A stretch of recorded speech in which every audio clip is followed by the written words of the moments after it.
Anapeksha shuchir daksha udasino gatavyatah sarvarambha parityagi yo mad bhakta same priyah.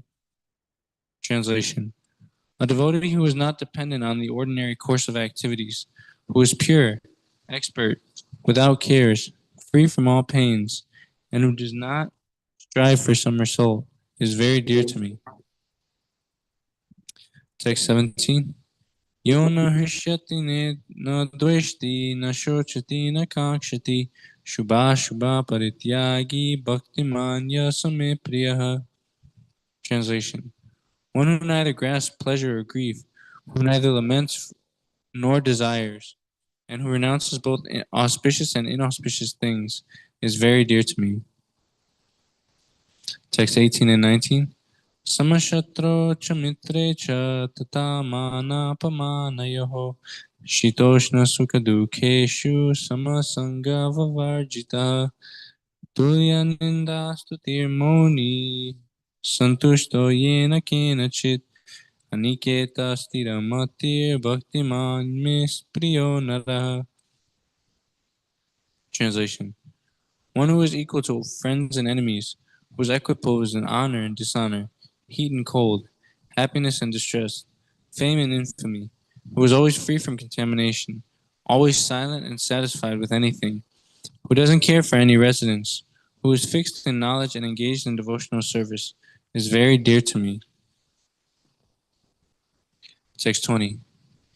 Yetu dharmyamritam idam yatoktam paryupasate shatatana matparama bhaktaste tiva me priyaha. Translation.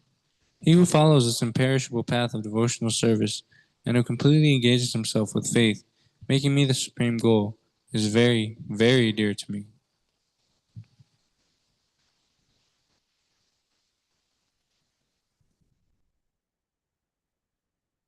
Text chapter 13.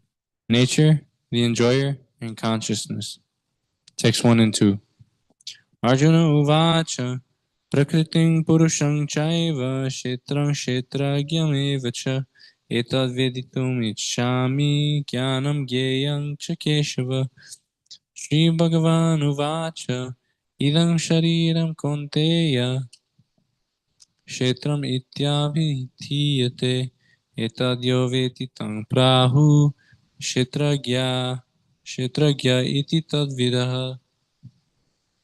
Translation.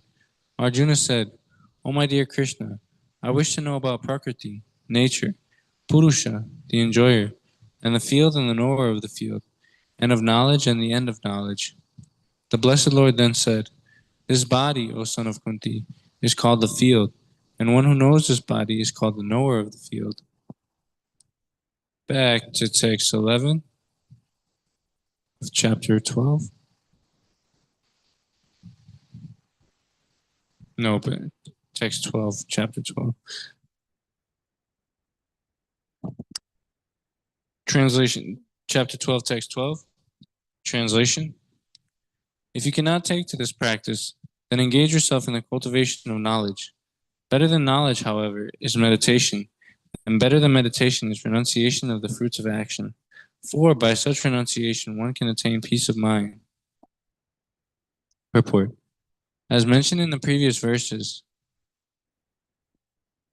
there are two kinds of devotional service: the way of regulated principles and the way of full attachment in love to the Supreme Personality of Godhead.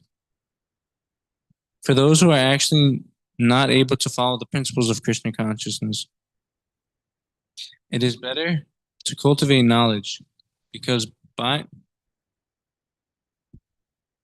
Excuse me for a second.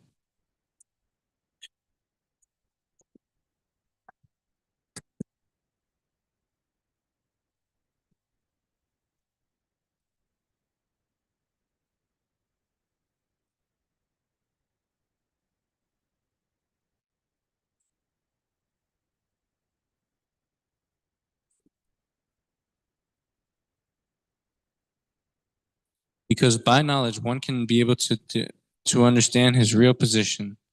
Gradually, knowledge will develop to the point of meditation. By meditation, one can be able to understand the Supreme Personality of Godhead by a gradual process.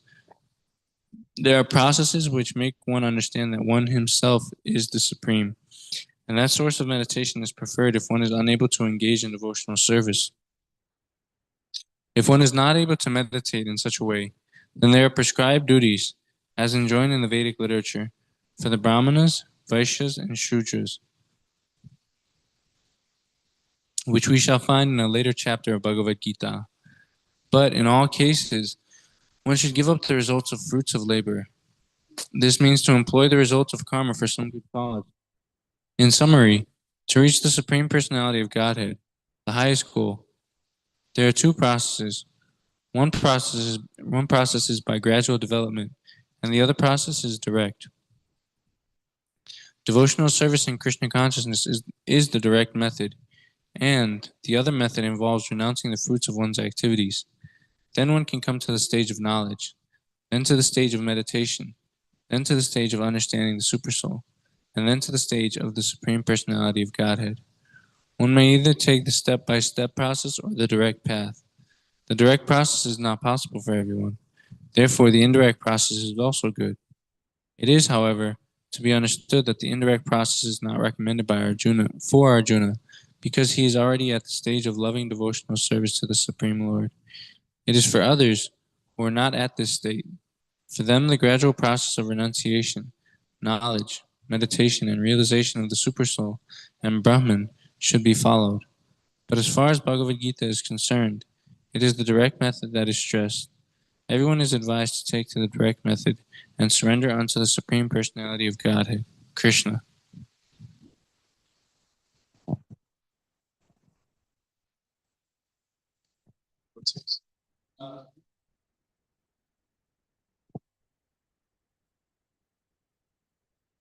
Text chapter 12, text 13 to 14. Purport. Coming again to the point of pure devotional service, the Lord is describing the transcendental qualifications of a pure devotee in these two verses. A pure devotee is never disturbed in any circumstances, nor is he envious of anyone, nor does a devotee become his enemy's enemy. He thinks that one is acting as his enemy due to his own past misdeeds. Thus, it is better to suffer than to protest. In the Srimad Bhagavatam, it is stated, Tat te nukam pam su samik samyano. Wherever a devotee is in distress or has fallen into difficulty, he thinks that it is the Lord's mercy upon him. He thinks, thanks to my past misdeeds, I should suffer far, far greater than I am suffering now. So it is by the mercy of the Supreme Lord that I am not getting all of the punishment I am due.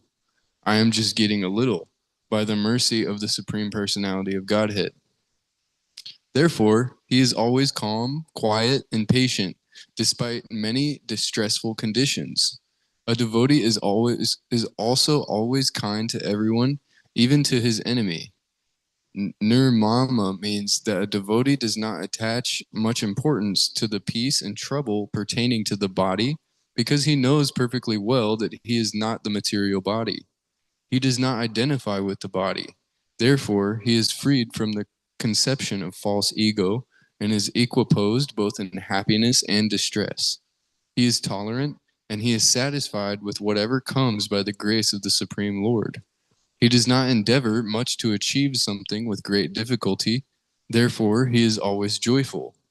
He is a completely perfect mystic because he is fixed in the instructions received from the spiritual master. And because his senses are controlled, he is determined.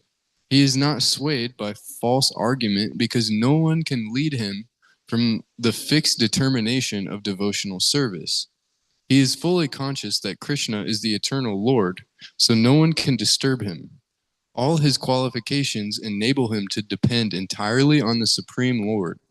Such a standard of devotional service is undoubtedly very rare, but a devotee becomes situated in that stage by following the regulative principles of devotional service. Furthermore, the Lord says that such a devotee is very dear to him, For the Lord is always pleased with all his activities in full Krishna consciousness. Text 15. Translation. He for whom no one is put into difficulty, and who is not disturbed by anxiety, who is steady in happiness and distress, is very dear to me. Purport. A few of a devotee's qualifications are further being described.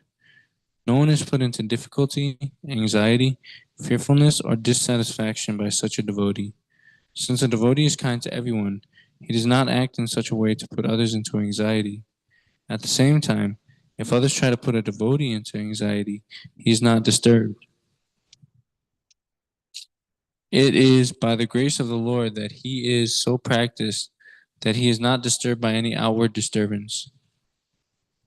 Actually, because a devotee is always engrossed in Krishna consciousness and engaged in devotional service, all such material circumstances cannot woo him. Generally, a materialistic person becomes very happy when there is something for his sense gratification in his body, but when he sees that others have something for their sense gratification and he hasn't, he is sorry and envious. When he is expecting some retaliation from an enemy, he is in a state of fear, and when he cannot successfully execute something, he becomes dejected. But a devotee is always transcendental to all these disturbances. Therefore, he is very dear to Krishna. Chapter 12, text 16. Translation. A devotee who is not dependent on the ordinary course of activities, who is pure, expert, without cares, free from all pains, and who does not strive for some result is very dear to me. Purport. Money may be offered to a devotee, but he should not struggle to acquire it.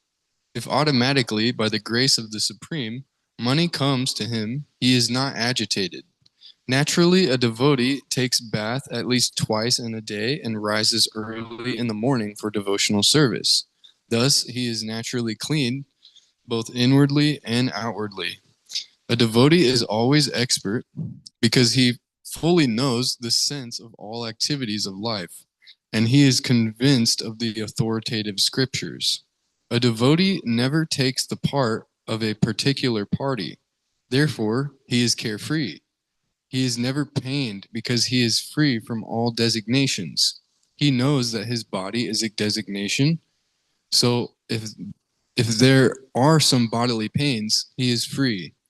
The pure devotee does not endeavor for anything which is against the principles of devotional service. For example, constructing a big building requires great energy, and a devotee does not take to such business if it does not benefit him by advancing his devotional service. He may construct a temple for the Lord, and for that he may take all kinds of anxiety, but he does not construct a big house for his personal relations. Text 17. Translation. One who neither grasps pleasure or grief, who neither laments nor desires, and who renounces both auspicious and inauspicious things, is very dear to me. Purport. A pure devotee is neither happy nor distressed over material gain and loss, nor is he very much anxious to get a son or disciple, nor is he distressed by not getting them. If he loses anything which is very dear to him, he does not lament. Similarly, if he does not get what he desires, he is not distressed. He is transcendental in the face. He is transcendental in the face of all kinds of auspicious, inauspicious, and sinful activities.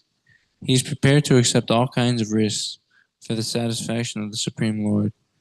Nothing is an impediment in the discharge of his devotional service. Such a devotee is very dear to Krishna. Chapter 12, text 18 to 19. Translation.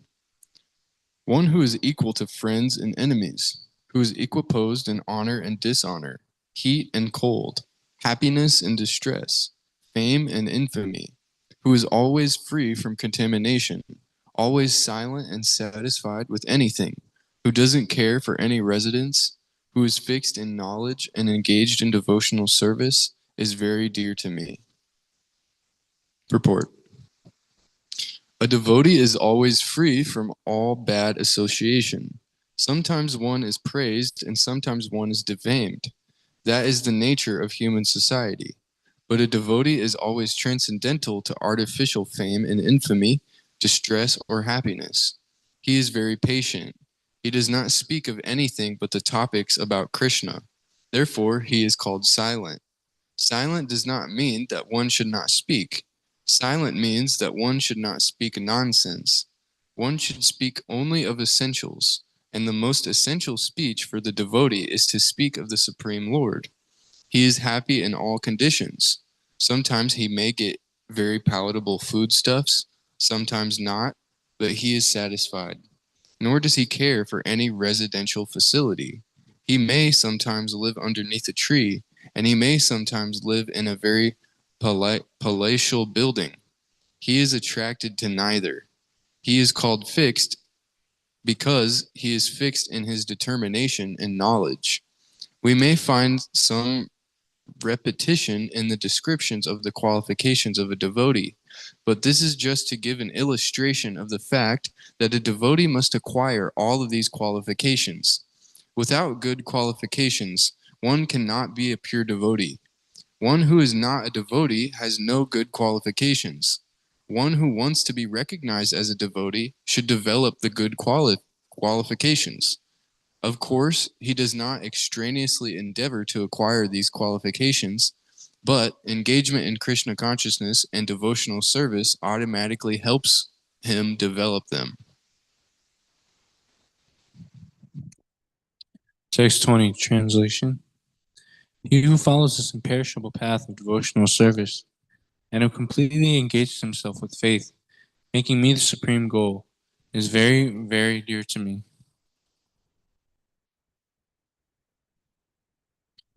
Purport. In this chapter, the religion of eternal engagement, the explanation of the process of transcendental service for approaching the Supreme Lord, is given.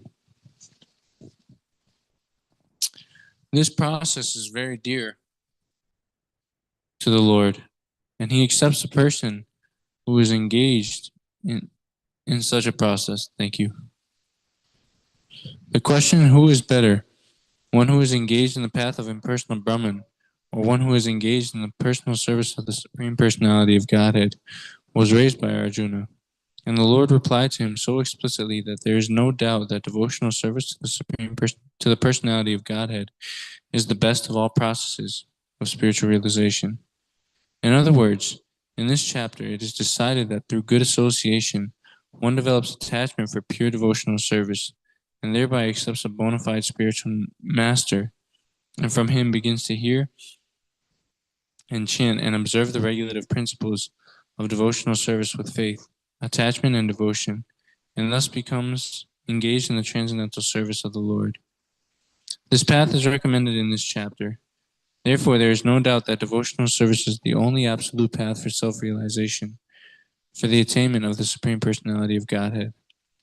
The impersonal conception of the Supreme Absolute Truth, as described in this chapter, is recommended only up to the time one surrenders himself for self-realization. In other words, as long as one does not have the chance to associate with a pure devotee, the impersonal conception may be beneficial. In the impersonal conception of the Absolute Truth, one works without fruitive result, meditates and cultivates knowledge to understand spirit and matter. This is necessary as long as one is not in the association of a pure devotee. Fortunately, if one develops directly a desire to engage in Krishna consciousness in pure devotional service, he does not need to undergo step-by-step improvements in spiritual realization. Devotional service, as described in the middle 6 chapters of Bhagavad Gita, is more congenial. One need not bother about materials to keep body and soul together, because by the grace of the Lord, everything is carried out automatically. Thus end the Bhaktivedanta purports to the 12th chapter of the Srimad Bhagavad Gita in the matter of devotional service.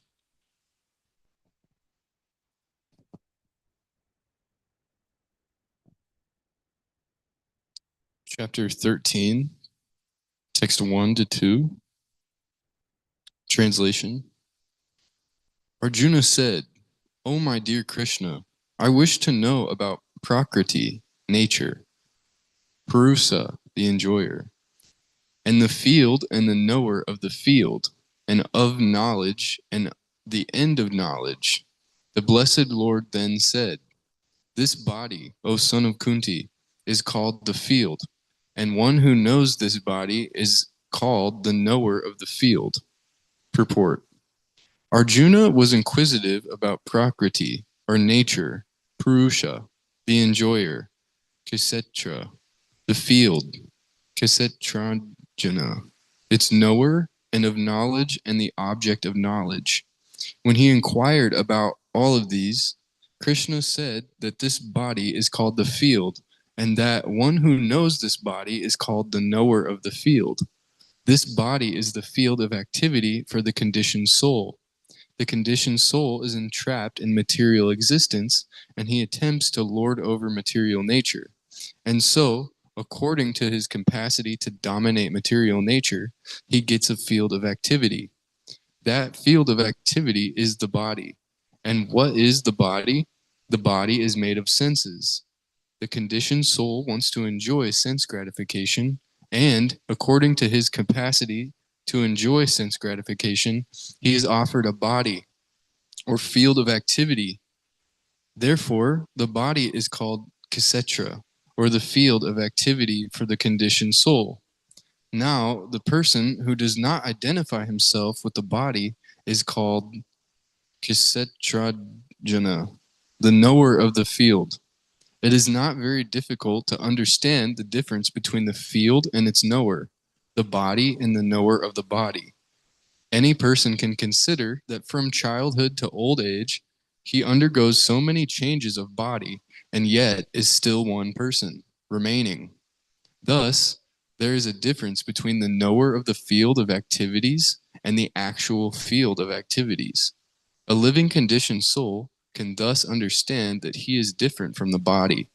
It is described in the beginning, Dehi Smin, that the living entity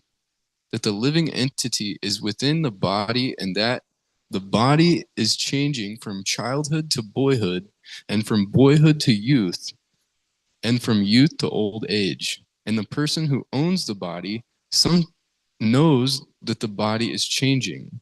The owner is distinctly Kshetrajana.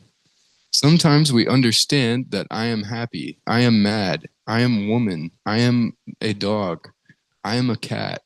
These are all the knowers.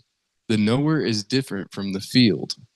Although we use many articles, our clothes, etc., we know that we are different from the things used. Similarly, we also understand by a little contemplation that we are different from the body. In the first 6 chapters of Bhagavad Gita, the knower of the body, the living entity, and the position by which he can understand the Supreme Lord are described. In the middle 6 chapters of the Gita, the Supreme Personality of Godhead and the relationship between the individual soul and the supersoul in regard to devotional service are described. The superior position of the Supreme Personality of Godhead and the subordinate position of the individual soul are definitely defined in these chapters. The living entities are subordinate under all circumstances, but in their forgetfulness, they are suffering. When enlightened by pious activities, they approach the Supreme Lord in different capacities, as the distressed, those in want of money, the inquisitive, and those in search of knowledge. That is also described. Now, starting with the 13th chapter, how the living entity comes into contact with material nature, how he is delivered by the Supreme Lord through different methods of fruitive activities, cultivation of knowledge, and the discharge of devotional service are explained. Although the living entity is completely different from the material body, he somehow becomes related. This is also explained.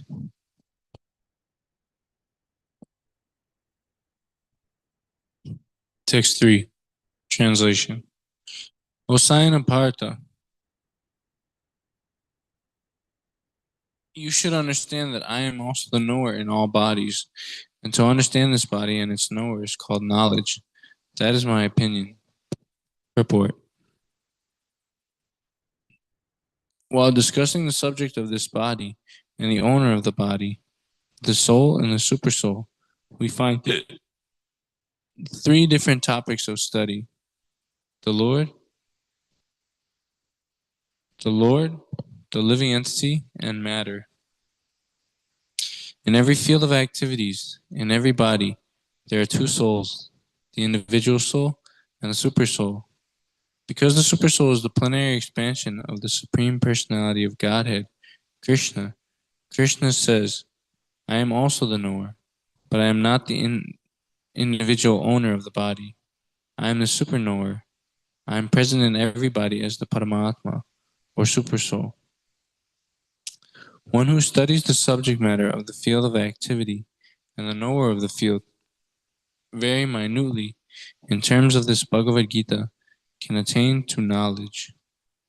The Lord says, I am the knower of the field of activities in every individual body. The individual may be the knower of his own body, but he is not in knowledge of other bodies. The Supreme Personality of Godhead, who is present as the Supersoul in all bodies, knows everything about all bodies. He knows all the different bodies of all the various species of life. A citizen may know everything about his patch of land, but the king knows not only his palace, but all the properties possessed by the individual citizens. Similarly, one may be the proprietor of the body individually, but the Supreme Lord is the proprietor of all bodies. The king is the original proprietor of the kingdom, and the citizen is the secondary proprietor. Similarly, the Supreme Lord is the supreme proprietor of all bodies. The body consists of the senses. The Supreme Lord is Hrishikesh, which means controller of the senses. He is the controller of the senses, just as the king is the original controller of all the activities of the state. And the citizens are secondary controllers. The Lord also says, I am also the knower. This means that he is the super knower. The individual soul knows only his particular body. In the Vedic literature, it is stated as follows: Kshetrani hi sharirani bijam chapi shubha shubhe tani veti sayogatma tata kshetragya uchyate. This body is called the Kshetra, and within it dwells the owner of the body, and the Supreme Lord, who knows both the body and the owner of the body. Therefore, he is called the knower of all fields. The distinction between the field of activities, the owner of activities, and the supreme owner of activities is described as follows. Perfect knowledge of the constitution of the body, the constitution of the individual soul, and the constitution of the supersoul is known in terms of Vedic literature as jnanam. That is the opinion of Krishna. To understand both the soul and the supersoul as one, yet distinct, is knowledge. One who does not understand the field of activity and the knower of activity is not in perfect knowledge. One has to understand the position of Prakriti, nature, and Purusha, the enjoyer of the nature, and Ishvara, the knower who dominates or controls nature and the individual soul. One should not confuse the three in their different capacities. One should not confuse the painter, the painting, and the easel. This material world, which is the field of activities, is nature, and the enjoyer of nature is the living entity, and above them is the supreme controller, the personality of Godhead. It is stated in the Vedic language, Bhokta Bhogyam Preritarang Chamatva Sarvam Proktang Shividhang Brahman Etat. There are three Brahman conceptions. Prakriti is Brahman as the field of activities, and the Jiva, individual soul, is also Brahman and is trying to control material nature, and the controller of both of them is also Brahman, but he is the factual controller. In this chapter, it will also be explained that out of the two knowers, one is fallible and the other is infallible. One is superior and the other is subordinate. One who understands the two knowers of the field to be one and the same contradicts the Supreme Personality of Godhead, who states here very clearly that I am also the knower of the field of activity. One who misunderstands a rope to be a serpent is not in knowledge. There are different kinds of bodies, and there are different owners of the bodies. Because each individual soul has its individual capacity of lording it over material nature, there are different bodies, but the Supreme also is present in them as the controller. The word cha is significant, for it indicates the total number of bodies. That is the opinion of Srila Baladev Vidyabhushan. Krishna is the super soul present in each and every body, apart from the individual soul. And Krishna explicitly says here that the super soul is the controller of both the field of activities and the finite enjoyer.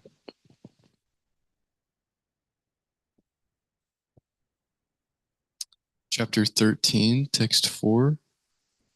Translation.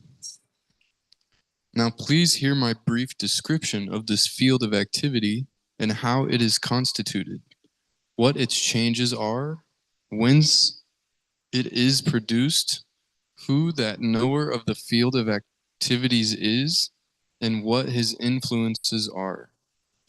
Purport. The Lord is describing the field of activities and the knower of the field of activities in their constitutional positions. One has to know how this body is constituted, the materials of which this body is made, under whose control this body is working, how the changes are taking place, where from the changes are coming, what the causes are, what the reasons are, what the ultimate goal of the individual is, and what the actual form of the individual soul is. One should also know the distinction between the individual living soul and the super soul, the different influences, their potentials, etc.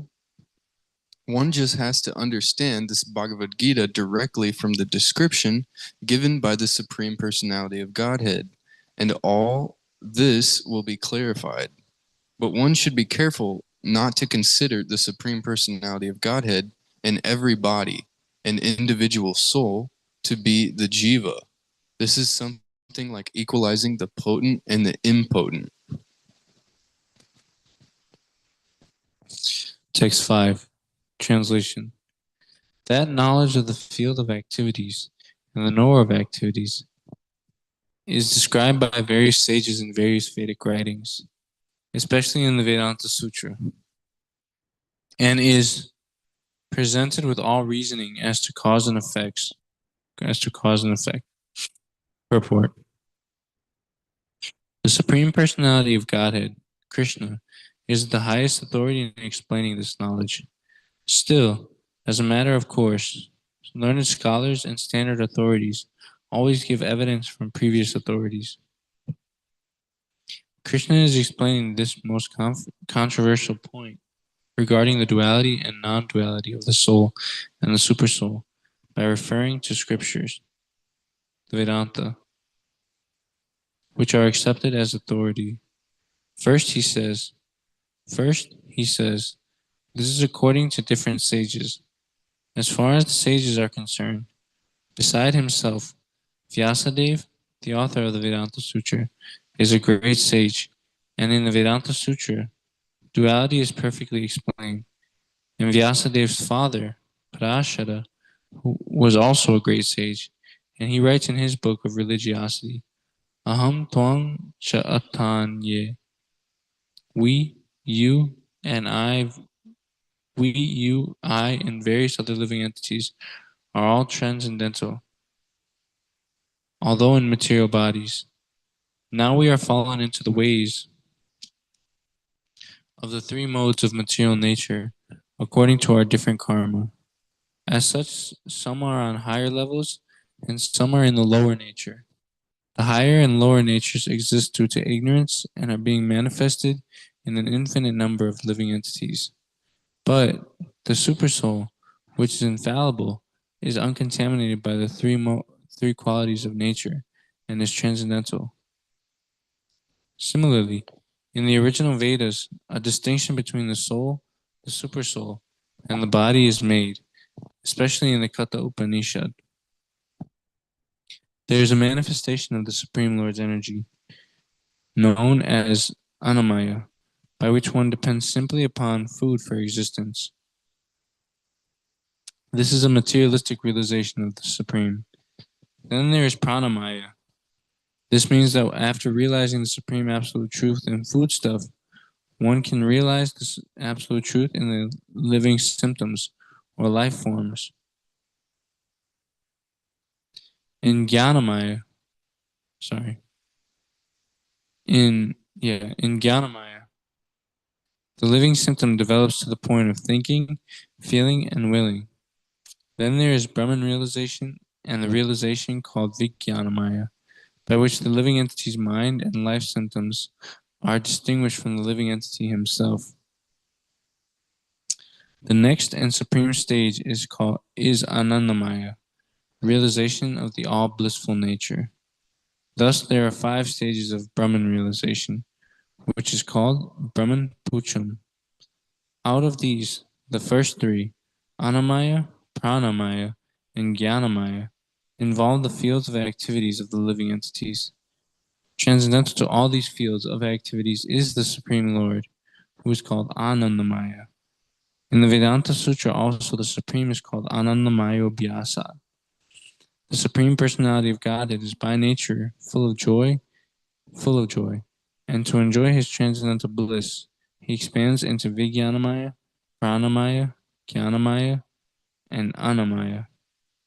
In this field of activities, the living entity is considered to be the enjoyer, and different from him is the Anandamaya. That means that if the living entity decides to enjoy in dovetailing himself with the Anandamaya, then he becomes perfect. This is the real picture of the Supreme Lord, as supreme knower of the field, the living entity as subordinate knower, and the nature of the field of activities. Chapter 13, text 6 to 7. Translation: the 5 great elements, false ego, intelligence, the unmanifested, the 10 senses, the mind, the 5 sense objects, desire, hatred, happiness, distress, the aggregate, the life symptoms, and convictions, all these are considered, in summary, to be the field of activities and its interactions. Purport: from all the authoritative statements of the great sages, the Vedic hymns, and the aphorisms of the Vedanta Sutra, the components of this world are earth, water, fire, air, and ether. These are the 5 great elements, Mahabhuta. Then there are false ego, intelligence, and the unmanifested stage of the 3 modes of nature. Then there are 5 senses for acquiring knowledge: the eyes, ears, nose, tongue, and touch. Then 5 working senses: voice, legs, hands, the anus, and the genitals. Then above the senses there is the mind, which is within, and which can be called the sense within. Therefore, including the mind, there are 11 senses altogether. Then there are the 5 sense objects of the senses: smell, taste, warmth, touch, and sound. Now the aggregate of these 24 elements is called the field of activity. If one makes an analytical study of these 24 subjects, then he can very well understand the field of activity. Then there is desire hatred, pleasure, and pain, which are interactions, representations of the five great elements in the gross body. The living symptoms represented by consciousness and conviction are the manifestation of the subtle body, mind, ego, and intelligence. These subtle elements are included within the field of activities. The five great elements are a gross representation of the subtle false ego. They are a representation in the material conception. Consciousness is represented by intelligence, of which the unmanifested stage is the three modes of material nature. The unmanifested three modes of material nature is called pradhana. One who desires to know the 24 elements in detail along with their interactions should study the philosophy in more detail. In Bhagavad Gita, a summary only is given. The body is the representation of all these factors, and there are changes of the body, which are 6 in number. The body is born, it grows, it stays, it produces byproducts, then begins to decay, and at the last stage, it vanishes. Therefore, the field is a non-permanent material thing. However, the Kshetrana, the knower of the field, its proprietor, is different. Bhagavad Gita ki jai.